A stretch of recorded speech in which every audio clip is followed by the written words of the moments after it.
Okinawa, 1945. A Japanese grenade explodes 3 feet from a Marine's face. The flash blinds him completely. He can't see his hand in front of his face. Most men would call for a medic. Most men would crawl to safety. Most men would pray. This Marine picked up his machine gun. For the next 5 hours, he fired at sounds he couldn't see, at shadows he couldn't make out, at an enemy that thought he was dead. When the sun came up, 200 Japanese soldiers lay dead in front of his position. He never saw a single one of them. This is the story of how a blind man became the deadliest Marine of the night. Let's break it down. Before we get into that impossible night, you need to understand what kind of hell the Battle of Okinawa actually was. Because this wasn't just another Pacific island. This was the doorstep to Japan itself. And the Japanese were going to defend it like their lives depended on it. Because they did. By April 1945, the war in the Pacific had been raging for over 3 years. The Americans had island-hopped their way across the ocean, taking Guadalcanal, Proa, Saipan, Iwo Jima. Each island was bloodier than the last. Each victory came at a staggering cost. But Okinawa was different. Okinawa was only 340 miles from the Japanese home islands. It was close enough for American bombers to hit Tokyo and return. Close enough for invasion staging. Close enough that the Japanese knew, if Okinawa falls, Japan falls. So they prepared. Over 100,000 Japanese soldiers fortified the island. They dug tunnels into the limestone hills, creating an underground fortress that could survive any bombardment. They positioned artillery in caves that could only be reached by climbing directly into the gun's line of fire. They prepared for a battle of annihilation. And they weren't just preparing to kill Americans. They were preparing to die. The concept of surrender didn't exist in the Japanese military doctrine of 1945. Capture was considered a fate worse than death. Soldiers were expected to fight until their last breath, and then take as many enemies with them as possible. This wasn't just strategy. This was cultural. This was spiritual. This was the Bushido Code taken to its most extreme conclusion. The Americans who landed on Okinawa on April 1st, 1945, had no idea what they were walking into. The initial landings were eerily quiet. The beaches were almost undefended. Some Marines joked that this would be an easy one. They were wrong. The Japanese had pulled back from the beaches deliberately. They wanted the Americans to come inland, to commit their forces, to become entangled in the terrain. And then they would spring the trap.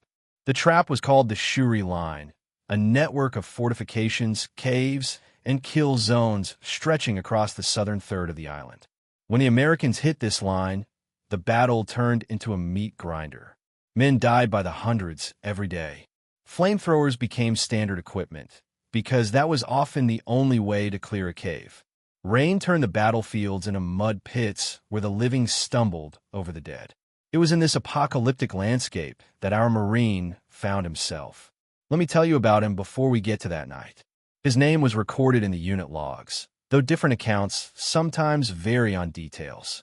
What matters is who he was. A machine gunner, probably early 20s, one of those corn-fed American boys who had signed up after Pearl Harbor with dreams of adventure and returned fire with nightmares. He had been on Okinawa for weeks by the time of this story. He had seen friends die. He had killed men at distances close enough to see their faces. He had developed the 1,000-yard stare that combat veterans recognize instantly, the look of a man who has seen too, much to ever unsee it. His unit was holding a position on a ridge. Below them was a valley, and beyond that, more Japanese fortifications. They had been fighting for this ridge for days, taking it, losing it, taking it again. The Japanese would attack at night, when American air superiority meant nothing, when the darkness made their infiltration tactics deadly. Night attacks in the Pacific were different from anything the Americans had experienced in Europe. The Japanese didn't just probe defenses.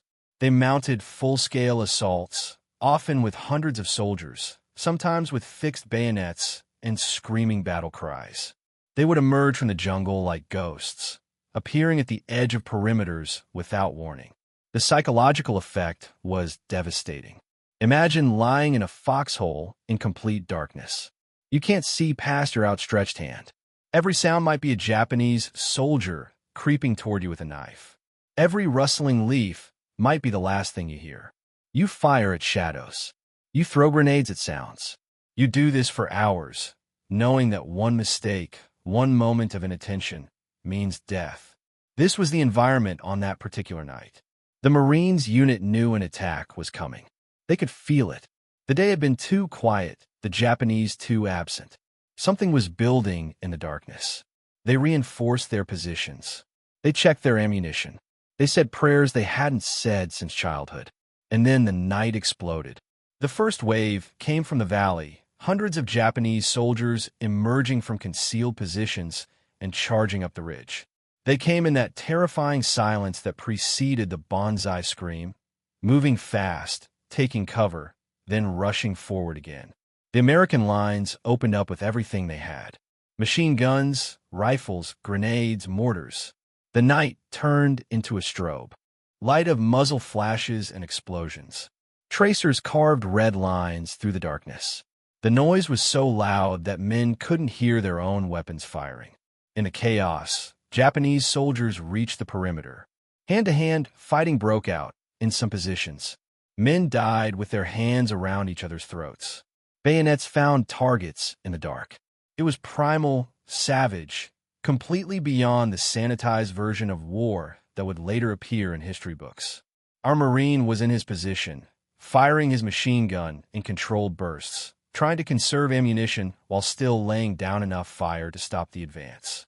He had a good field of fire down the slope, and he was using it, sweeping the barrel back and forth, cutting down silhouettes as they appeared against the slightly lighter sky. Then the grenade came. He didn't see it. He probably didn't even hear it over the din of battle. One moment he was fighting. The next moment the world was white fire and pain and nothing else. The grenade had landed almost at his feet. Some accounts say he kicked it away before it exploded, reducing the damage but not eliminating it. Others say it was a few feet away, just close enough to catch him in the blast radius. Either way, the result was the same. The flash seared his eyes, the concussion rattled his brain, and he found himself in complete darkness. Not the darkness of night, the darkness of blindness. For a moment, he probably thought he was dead. The ringing in his ears was so loud that he couldn't hear the battle continuing around him. The pain in his eyes was so intense that he couldn't think. He reached up to touch his face, and his hands came away wet with blood. But he wasn't dead, and the Japanese were still coming. Here's where the story leaves the realm of ordinary heroism and enters something else entirely. Something that defies logic. Something that military psychologists would study for decades afterward. What would you do in this situation? You're blind. You're injured. You can't fight. Every instinct says to call for help, to crawl to the rear, to let someone else take over. These are not cowardly impulses. They're rational. A blind man on a machine gun is a liability, not an asset. He can't aim. He can't identify targets. He might shoot his own men. But this Marine didn't think about what was rational. He thought about his brothers and the foxholes around him. He thought about the Japanese pouring up the ridge. He thought about what would happen if his gun went silent. So he picked up his machine gun, and he started firing. Not at targets he could see, at sounds. The Japanese soldiers weren't silent. They couldn't be. Hundreds of men, moving through the night, make noise no matter how well trained they are. Footsteps on gravel, the clink of equipment, breathing, whispered commands. And of course, the screams, both the battle cries and the screams of the wounded. The Marine listened for these sounds. He oriented his gun toward them. He pulled the trigger. It sounds impossible, and in a sense it was. He couldn't aim in any conventional sense. He was firing into darkness, toward sounds that might be 10 feet away or 100 feet away. He had no way of knowing if he was hitting anything. But here's the thing about a machine gun. You don't always need to aim perfectly. A machine gun lays down a beaten zone, an area where the bullets are likely to land. If you can get that beaten zone roughly in the right place, you will hit things. And at close range, roughly in the right place, is achievable even for a blind man. The Japanese were attacking in waves, and they were doing so in relatively concentrated groups. They had to night attacks require unit cohesion, and soldiers naturally bunch together when they can't see. This made them vulnerable to area fire. The Marine's gun, sweeping back and forth across the slope, was scything through these groups like a bloody threshing machine. He fired by sound. When he heard rustling to his left, he swung the gun left and fired. When he heard screaming from the front, he hosed down the center. When the sound got too close, he threw grenades, aiming those by sound too, which is even more insane when you think about it. And he wasn't alone. The other Marines in his unit were still fighting. They realized quickly what had happened to their gunner, but they also realized something else. His gun was still working. Those rounds were still flying. And in the chaos of a night attack, working guns were all that mattered. Some accounts say they called out targets to him. Left, left, 20 meters. They're coming up the center. Behind you. These shouted directions gave him reference points, turning his blind firing into something approaching coordinated defense. It wasn't precise. It couldn't be, but it was better than nothing, and nothing was the alternative. The night seemed endless. Wave after wave of Japanese soldiers threw themselves at the ridge. The Marine fired until his barrel glowed red. He burned his hands, changing the barrel in the darkness, a task that requires fine motor skills and usually good lighting, neither of which he had. He did it by feel, by memory, by desperation. His ammunition began to run low. In a machine gun position, this is a death sentence. Once the gun goes silent, the enemy rushes. Other Marines crawled to his position with additional belts, loading the gun for him, then crawling back to their own positions to continue the fight. They were keeping him in the battle, even as he should have been evacuated. Why didn't they evacuate him? Because they couldn't. Because pulling a man out of the line during a night attack means weakening the defense at its most critical moment. Because his gun was still killing Japanese soldiers, blind or not. And maybe because they had realized something that defies explanation. He was actually good at this. The Japanese didn't know he was blind. They couldn't know. All they knew was that this machine gun position would not die. Every attack they launched was met with withering fire. Every approach route was covered. Every attempt to flank was anticipated. From their perspective, this must have seemed like an impossibly well-defended position, a machine gunner with supernatural awareness. They kept coming anyway. That's what Japanese soldiers did in 1945. They kept coming until they won or until they died. On this night, they died. The Marine killed them by the dozen, by the score. He killed them at ranges so close that he could smell them. He killed them at ranges where they were almost on top of him. At one point, and this part of the story is almost too much to believe, a Japanese soldier actually reached his position and jumped into the hole with him. The Marine fought him off with his hands, killed him, and went back to shooting. Blind, in a hand-to-hand fight, and then back to the gun. How do you explain that? How do you explain a man who can't see defeating an enemy in close combat? The answer is probably adrenaline and training and pure animal survival instinct. The human body is capable of incredible things when death is the alternative. Soldiers have performed feats of strength and endurance that seem impossible, and they've done them not because they were superhuman, but because they had no choice. This Marine had no choice. He was going to fight or he was going to die. And somewhere in the desperate calculus of survival, his other senses compensated for his lost vision. He heard the soldier coming. He felt the impact. He reacted with trained muscle memory, doing what Marines are taught to do in close quarters. And he won. The night dragged on. Hours passed. The attacks kept coming, but they were weakening now. The Japanese had taken unsustainable casualties. Their assault was losing momentum. By the pre-dawn hours, the shooting had become sporadic. By first light, it was over. When the sun came up, the Marine still couldn't see it. His blindness was permanent, or at least it would prove to be permanent for long enough that recovery was never certain during the immediate aftermath. He sat in his position, surrounded by spent brass casings, exhausted beyond words, still gripping his machine gun. Around him, the other Marines began to take stock of what had happened. And what they saw was astonishing. The slope in front of the position was carpeted with Japanese bodies, submitted almost immediately. The citation would eventually describe the events in the official language of military decorations, but no official language could capture what had really happened. The terror and the chaos and the blood and the impossible courage, these things don't fit neatly into government documents. Now let's talk about what happened next, because the story doesn't end with that night. The Marine was evacuated as soon as it was safe to move him. His eyes were destroyed, the medical details are gruesome, and I won't dwell on them. What matters is that he would never see again. He had traded his vision for the lives of his brothers. The military processed him through the medical system, eventually sending him back to the United States. He arrived home as a hero, though hero felt like an inadequate word for what he had done. The Medal of Honor was presented in a ceremony that he couldn't see. He listened to the citation being read and tried to reconcile the official words with the chaos of his memories. After the war, he faced the challenge that all wounded veterans face, building a new life.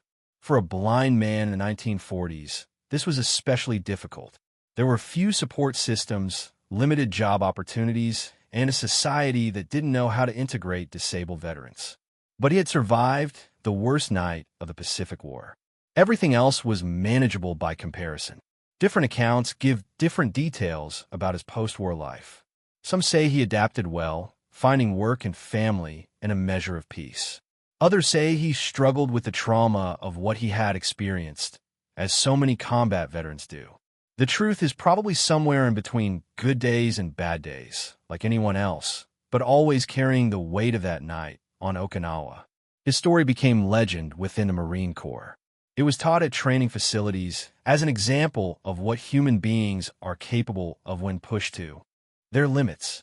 It was studied by military psychologists trying to understand how a man could function effectively under conditions that should have been completely incapacitating. But here's what's really interesting about this story. It's not just about one man's heroism. It's about what the human body and mind can do when everything else has been taken away. Let me explain. When you lose your vision, your brain doesn't just give up. It reallocates resources. The visual cortex, which normally processes sight, begins to assist with other functions. Hearing becomes sharper. Spatial awareness improves. The brain learns to construct a mental map of the environment using sound, touch, and movement.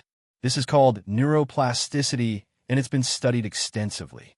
Blind people develop remarkable abilities to navigate the world through echolocation, enhanced hearing, and heightened tactile sensitivity. Studies have shown that the brains of blind individuals actually rewire themselves, repurposing visual processing areas for other senses. But here's the catch. This usually takes time. Months, years. The brain needs exposure to the new condition to adapt to it. This Marine didn't have months or years. He had minutes. So what happened? The answer is probably a combination of factors. First, there's adrenaline. In high-stress situations, the human body floods with hormones that enhance physical performance and sensory acuity. Hearing becomes sharper. Pain is suppressed. Time seems to slow down. These effects are well documented in combat situations. The Marine's body was in full fight-or-flight mode, and every sense he still had was operating at maximum capacity. Second, there's training. Marines are trained to fight in darkness. They practice at night.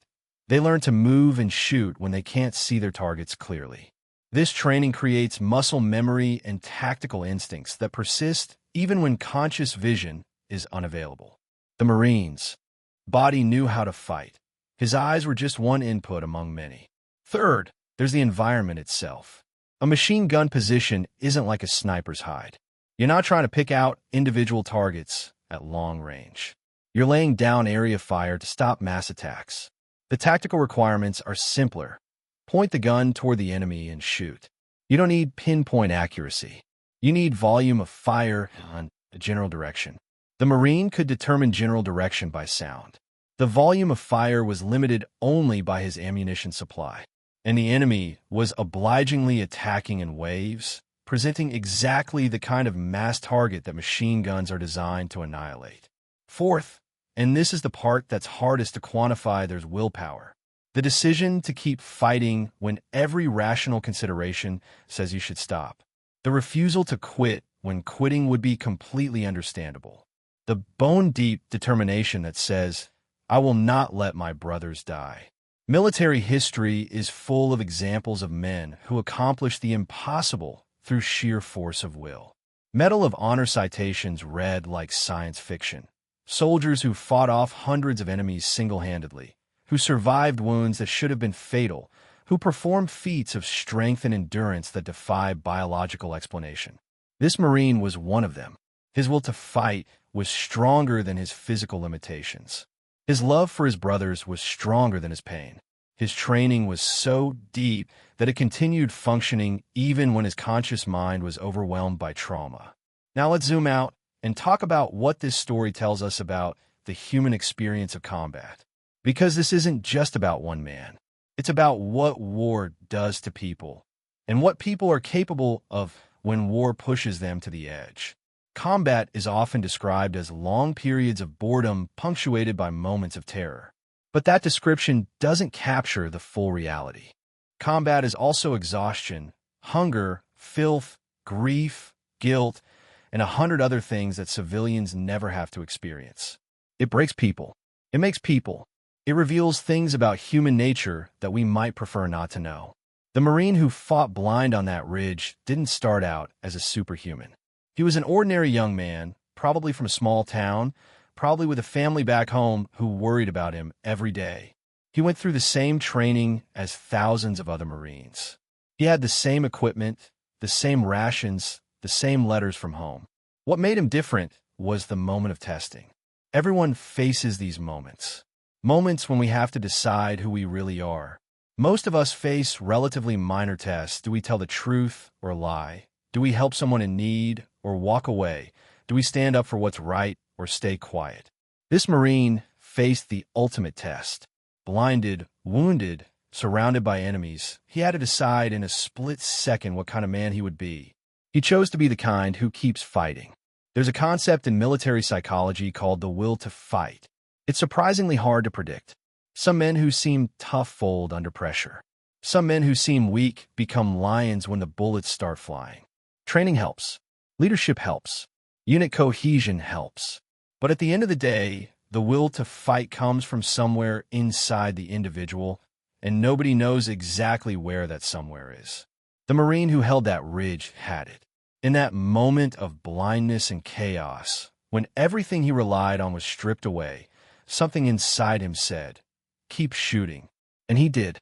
Let's talk about the Japanese side of this story for a moment, because they were human beings too, not just statistics.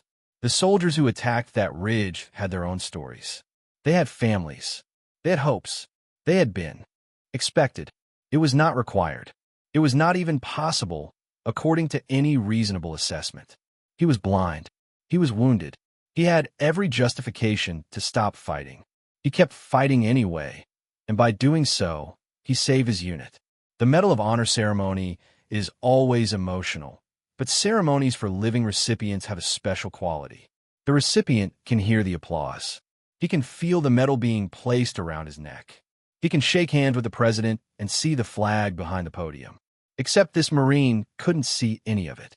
He stood at attention, listening to the citation, feeling the weight of the medal, unable to see the faces of the people honoring him. There's something almost poetic about that. He had fought in darkness, and now he received his medal in darkness. The world he had saved was a world he would never see again. But he could hear the cheers. He could feel the hands shaking his. He could know, even without seeing, that his country was grateful. Let's talk about what happened to the survivors of that night, because their stories matter too. The Marines who fought alongside the blind gunner carried those memories for the rest of their lives. Some of them wrote about it in memoirs. Some of them told their children and grandchildren. Some of them never spoke of it at all, keeping the trauma locked away where it couldn't hurt them, or so they hoped. Combat changes people. The men who survived Okinawa came home different from the boys who had left. They had seen things that couldn't be explained to anyone who wasn't there. They had done things that haunted their dreams. They had lost friends in ways that didn't make sense, killed by random shells, or chance bullets, or just bad luck. The ones who came home whole were the lucky ones. Thousands of others came home wounded, in body or in mind or both. The Marine Corps tried to help them, But the understanding of combat trauma in 1945 was primitive compared to today. Many veterans struggled in silence, self-medicating with alcohol, withdrawing from families, fighting battles that never ended. But they also came home proud. They had won. They had beaten the Japanese Empire, defeated fascism, saved the world from tyranny. That pride was real, and it sustained many of them through difficult years. When they gathered at reunions, they could look each other in the eye and know that they had done something that mattered. The blind Marine was one of them. His disability set him apart in some ways, but his service connected him to his brothers forever. He had been there. He had fought. He had held the line when a line needed holding. No one could take that away from him. Now let's zoom out even further and talk about what this story means for us today. Because stories like this aren't just history. They're lessons. They're reminders of what human beings are capable of. Here's the first lesson. Your limitations are not your destiny. This Marine was blind. In any normal circumstance, blindness would have ended his ability to fight. But circumstances were not normal. The situation demanded something more, and he found it within himself. Whatever limitations you face, physical, mental, circumstantial, they don't have to define you. They're obstacles, not endings. Here's the second lesson. Training matters more than you think. The Marine fought effectively because his training was so deep that it worked automatically. His muscles knew what to do even when his mind was overwhelmed. This applies to everything. The skills you practice become the skills you have when you need them. Don't skip the training. Here's the third lesson. Community saves lives. The Marine didn't fight alone. His brothers supported him, fed him ammunition, called out targets. They kept him in the fight when he should have been out of it. We all need people like that. People who support us when we're struggling. People who believe in us when we can't believe in ourselves. Here's the fourth lesson. Sometimes you have to fight in the dark. This is a metaphor, but it's also literal. Life will throw situations at you where you can't see clearly, where you don't know what's coming, where you have to act on limited information. You do it anyway. You aim for the sounds. You keep shooting. You trust that something will hit. Here's the fifth lesson. What you do in the worst moments defines you. Nobody knows who they really are until they're tested. This Marine found out who he was on that ridge in Okinawa. He was the kind of man who keeps fighting. Who are you? What will you do when your moment comes? So yeah, now you know how a blind Marine killed 200 enemy soldiers in one night. You know about the grenade that took his vision, the machine gun that became his weapon, the sounds that became his targets, the will that became his strength. This story sounds like fiction. It sounds like a Hollywood movie, but it's real. It happened. A man who could not see held off an army that could not be stopped. He did it for his brothers. He did it for his country.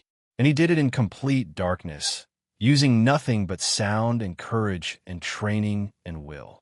The Japanese soldiers who died that night never knew they were being killed by a blind man.